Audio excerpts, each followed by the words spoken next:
Part 23 की starting होती है और हम मिस्टर फू को देखते हैं जो कि अपनी गर्लफ्रेंड से बात कर रहे थे और वो दोनों मिलकर रात में मिलने का प्लान बनाते हैं बिकॉज शाम के टाइम तो उन लोग को मिस्टर फू की वाइफ ने पकड़ ही लिया था। और तभी मिस्टर फू के बगल से गू क्यान गुजरती है जिसे देखकर मिस्टर फू की फटके चार हो जाती है और वो अपना मोबाइल डर से नीचे गिरा देते हैं। और अब हम गू क्यान को ऑफिस में काम करता हुआ देख पाते हैं जहाँ मिस्टर फू का ध्यान सिर्फ और सिर्फ उस पर ही था और ऑफिस के सारे वर्कर अपना काम खत्म करके ऑफिस से चले जाते हैं। और मिस्टर फू गू क्यान के पास आकर उसे पानी देते हुए बोलते हैं, तुम मुझे लेकर क्या सोचती हो? आई मीन तुम्हें मेरी पर्सनालिटी कैसी लगती है? बट गू क्यान को उनकी कोई बात समझ नहीं आती। तो मिस्टर फू बोलते हैं, एक्चुअली मैं अपनी वाइफ से परेशान हो गया हूँ। उसका टेम्पर बहुत ही ख़राब है, एनी टाइम वो बस झगड़ा ही करती रहती है। और तुम्हें मैं सच बताऊँ तो मैं अब उसे और नहीं झेल सकता हूँ। और तुम्हें पता है हमारी शादी के इतने साल हो गए हैं लेकिन अभी तक वो मुझे एक बच्चा नहीं दे पाई है।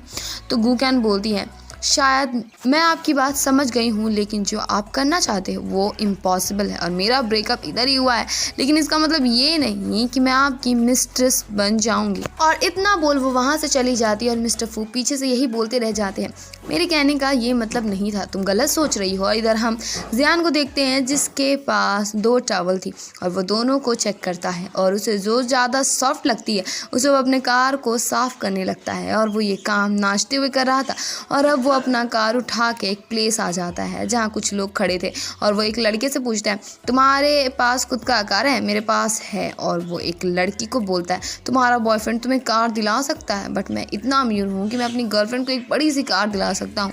और वो अब एक स्टॉल आ जाता है जहाँ फ्री की कॉफ़ी मिल रही थी और वो वहाँ पे पड़ी सारी कॉफ़ी पी जाता है जिससे उस लड़की का भी मुंह बन जाता है जो कॉफ़ी दे रही थी। और वो बोलती है, आपने तो पूरा जार ही खत्म कर लिया, तो एक बूंद भी नहीं बचा है। तो जियान बोलता है, तुम देख रही हो ना मेरे पास अपना कार है, मैं अमीर हूँ, तुम कैसी लड़की हो? मैंने तो बस थोड़ा सा ही कॉफ़ी पिया है और तुम बोल रही हो मैंने सब खत्म कर दिया। और तभी ऊपर बिल्डिंग से कोई एक बाल्टी पानी फेंकता है जो कि सीधा जियान के कार में आकर गिरता है जो देख जियान भड़क जाता है और वो बोलने लगता है, हिम्मत है तो आओ नीचे और अपने जीप से चाट कर मेरी कार को साफ करो और अपने घुटनों में बैठकर मुझसे माफ़ी मांगो, मुझे $5000 दो वरना मैं तुम्हें इतना मारूंगा कि तुम हॉस्पिटल पहुंच जाओगे। और तभी अगेन वही इंसान ऊपर से इस बार जियान के ऊपर बाल्टी पानी फेंक देता है जिससे जियान पूरे गुस्से में आ जाता है और चिल्ला चिल्ला के बोलने लगता है, मेरी इतनी महंगी वॉच ख़राब कर दी और अगर तुम्हारे अंदर हिम्मत है तो दोबारा मेरे ऊपर पानी फेंक के दिखाओ। और ये सुन ऊपर से अगेन एक बाल्टी पानी आ रही थी लेकिन जियान अम्ब्रेला लेकर तैयार था जिस वजह से पानी उसके ऊपर नहीं आ पाता।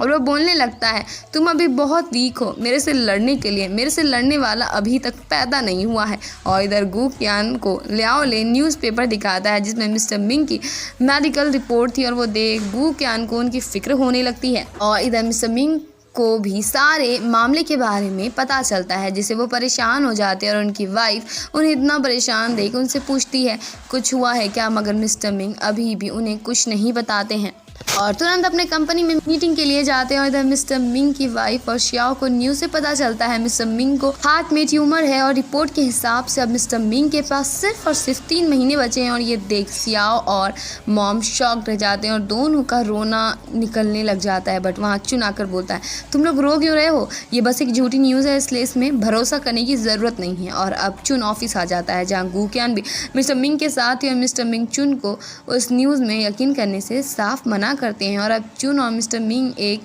प्रेस कॉन्फ्रेंस रखते हैं जिसमें मिस्टर मिंग उस मेडिकल रिपोर्ट को साफ झुटला देते हैं और यहाँ पे वो क्लियर करते हैं कि उन्हें कोई बीमारी नहीं है, ये बस एक अफवाह है। और सारे पब्लिक को यकीन दिलाने के लिए मिस्टर मिंग उन सभी के सामने हॉर्स राइडिंग करने के लिए जाते हैं लेकिन जो हॉर्स रहता है ना वो मिस्टर मिंग को धक्का मार के नीचे गिरा देता है जिससे मिस्टर मिंग के हाथ में चोट आ जाती है। और चुन तुरंत उनके पास आता है उन्हें संभालने के लिए और रिपोर्टर्स का तो यही काम है कि वो लोग फ़ोटोज़ लेंगे ही और इस मोमेंट को भी वो लोग कैप्चर कर लेते हैं जबकि चुन उन सबको मना कर रहा था। और अब तो मिस्टर मिंग के दिल में दर्द होना चालू हो जाता है और ये सब दूर से जियान छिपके से देख रहा था और हमें पता चलता है कि इन सब में जियान का भी हाथ है बिकॉज वो मिस्टर जून के कहने पर ये सब कर रहा था। और अब चुन मिस्टर मिंग को घर लेकर जा रहा था बट मिस्टर मिंग उसे ज़बरदस्ती बैंक चलने को बोलता है और इधर मिस्टर जून और उसका असिस्टेंट बहुत खुश थे बिकॉज उनका प्लान सक्सेस जो हो रहा था।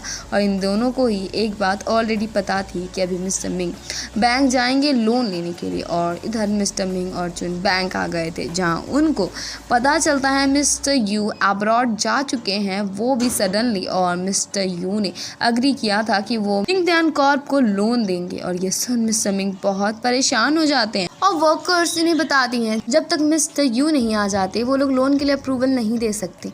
और मिस्टर यू 2 दिन के अंदर आने वाले थे। और इधर मिस्टर जून मिसेस लुई को मिस्टर मिंग की मेडिकल रिपोर्ट दिखाते हैं, जो देख मिसेस लुई शॉक रह गई थी और उन्हें भी समझ आ गया था मिंग कॉर्प डेंजर में है और इसलिए वो मिस्टर मिंग की मदद करना चाह रही थी, जिसके लिए मिस्टर जून तुरंत मान जाते हैं और इसमें भी उनका पक्का कोई इरादा होगा। और इधर गू क्यान लियाओले को कॉल कर बोलती है वो सब न्यूज़ फेक है, अंकल को कुछ भी नहीं हुआ है। और अब लियाओले के पास जियान आता है, जो कि उसके पास भी बस अपनी कार का शो ऑफ मार रहा था। और कार के बारे में सुन लियाओले को तो लग रहा था ये कार, और लियाओले को लगने लगता है जियान पक्का कोई इलीगल जॉब करता है, इसलिए उसे इतना कुछ इतनी ईजिली मिल जा रहा है। और जियान के मुंह से निकलने ही वाला था कि वो मिस्टर जून के लिए काम करता है, बट ये बोलने से पहले उसे समझ आ जाता है उसे ये नहीं बोलना है। और अब जियान बिना आंटी को देखे हॉस्पिटल से चला जाता है बिकॉज वो यहाँ आंटी को देखने नहीं बल्कि अपनी कार की शो ऑफ करने के लिए आया था। और इधर शेयर होल्डर्स ने बोल दिया था वो मिस्टर मिंग की कोई हेल्प नहीं कर पाएंगे और उन्हें फ़र्क नहीं पड़ता अभी क्या सिचुएशन चल रही है, उन्हें बस अपने शेयर्स की फिक्र है। और गू क्यानी ने आइडिया देती है कि क्यों ना वो लोग हॉस्पिटल जाकर अगेन ट्रीटमेंट करवा के जो रिपोर्ट आएंगे वो सबको दिखा के साबित कर दे कि मिस्टर मिंग को कुछ भी नहीं हुआ है और ये एक सॉलिड एविडेंस होगा। बट मिस्टर मिंग इसके लिए मना कर देते हैं और अब इनकी उम्मीद बस बैंक से बची थी। और अब घर में मिस्टर मिंग की वाइफ बोल रही थी मुझे समझ नहीं आ रहा आजकल के रिपोर्टर्स को क्या हो गया है, कुछ भी न्यूज़ में डाल रहे हैं जबकि आप कितनी हेल्दी हो। तो मिस्टर मिंग बोलते हैं चलो अच्छा है तुम्हें तो यकीन किया कि मेरे को कोई बीमारी नहीं है। और अब नेक्स्ट डे मॉम श्याओ के ऊपर गुस्सा कर रही थी बिकॉज उसने अपना होमवर्क ढंग से नहीं किया था, लेकिन श्याओ तो बस अपना ही मुँह चला रही थी, जो देख मॉम उसे मारना शुरू कर देती है। और श्याओ बचने के लिए चुन के पीछे छिप जाती है और चुन उसे बचा भी लेता है। और अब चुन को मॉम बताती है उसके डैड काम की वजह से ऑफिस गए हैं, जबकि हम देखते हैं डैड डॉक्टर के पास आए थे अपनी ट्रीटमेंट के लिए। और डॉक्टर मिस्टर मिंग से माफ़ी मांगते हैं बिकॉज एक नर्स उनकी रिपोर्ट को लेकर चली गई थी और अब तो उस नर्स ने जॉब भी छोड़ दी है, तो वो लोग पता नहीं लगा पाएंगे कि उसने ये रिपोर्ट लीक क्यों की। और ये सब सुन मिस्टर मिंग भी उन्हें ये सब के लिए ब्लेम नहीं करते हैं। और इधर मिस्टर फू गू क्यान को कॉल करके अपने कैबिन बुलाते हैं, जहां गू क्यान को तो उनसे बड़ी अजीब वाइब आ रही थी और मिस्टर फू अपनी तकलीफ़ के बारे में उसे बताने लगते हैं। तो गू क्यान बोलती है मुझे माफ़ करिएगा, मुझे वो लोग अच्छे नहीं लगते हैं जो कि मेरे उम्र से बड़े हों। मैं हैंडसम आदमी को पसंद करती हूँ, मैं उन आदमियों को भी डेट कर सकती हूँ जो मेरे से छोटे हो, लेकिन मैं आपको डेट नहीं कर सकती। और इतना बोल वो वहाँ से भाग जाती है। और पीछे से मिस्टर फू यही बोलते रह जाते हैं मैं कुछ और बात तुमसे करना चाहता था, तुमने तो गलत ही समझ लिया। और अब मिस्टर फू को लगने लगता है कहीं गू क्यान उनके सीक्रेट को मिस्टर जैंग को ना बता दे।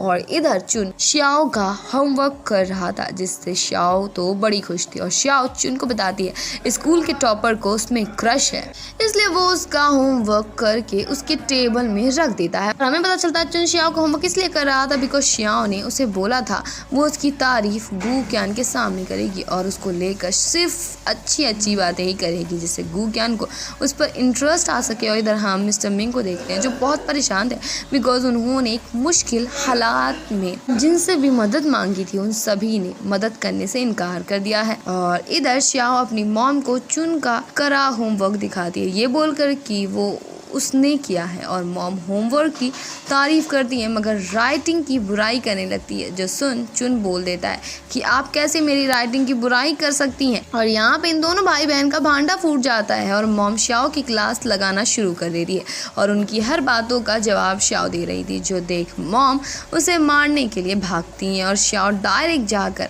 अपने डैड से हेल्प मांगती है और मिस्टर मिंग सबको सुना देते बिकॉज अभी उनका इतना बुरा वक्त चल रहा है और इन लोगों को मस्ती सोच रही है। और अब डैड साफ तौर पे चुन को उनकी कंपनी में काम करने के लिए पूछते हैं, मगर चुन इसका कोई जवाब नहीं देता है। और अब हम मिस्टर मिंग को रात में ऑफिस का वर्क करते हुए देखते हैं, जहाँ दोनों भाई बहन छिप कर उन्हें देख रहे थे और दोनों ही एक दूसरे को ऑर्डर देते हैं कि जाओ, डैड अपसेट है तो उन्हें खुश करो, मगर दोनों की ही फट रही थी उनके पास जाने में, बिकॉज मिस्टर मिंग तो अभी गुस्से में थे, लेकिन श्याओ चुन को फंसा के वहाँ से निकल लेती है। और अब दोनों बाप बेटे एक साथ बैठकर ड्रिंक कर रहे थे, जहाँ चुन अपने डैड की बहुत तारीफ करता है, बिकॉज जिसमें वो अच्छा नहीं था उसमें उसके डैड बहुत अच्छे थे। और चुन अब उनसे टिप्स मांगता है लड़की को अपने प्यार में गिराने का, तो डैड उसे टिप्स देने लगते हैं। और श्याओ और मॉम नीचे से इन दोनों की हंसी की आवाज़ सुन रही थी, और श्याओ तो बड़ी खुश थी बिकॉज उसके डैड खुश थे। और अब नेक्स्ट डे मिस्टर जून मिस्टर मिंग की कंपनी आकर बहुत स्वीट बनकर बातें कर रहे थे। और अब तो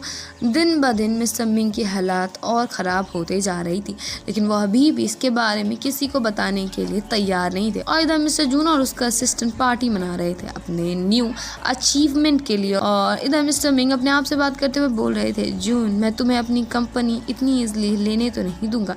और अब नेक्स्ट डे सारे लोग बेसब्री से बैठ कर इंतजार कर रहे थे, शेयर्स नीचे गिरने वाले या फिर वो उसी प्राइस में रहने वाली है। और मिस्टर मिंग देखते हैं उनके फ़ोन का कनेक्शन काट दिया गया है। और इसी के साथ इस पार्ट की एंडिंग हो जाती है।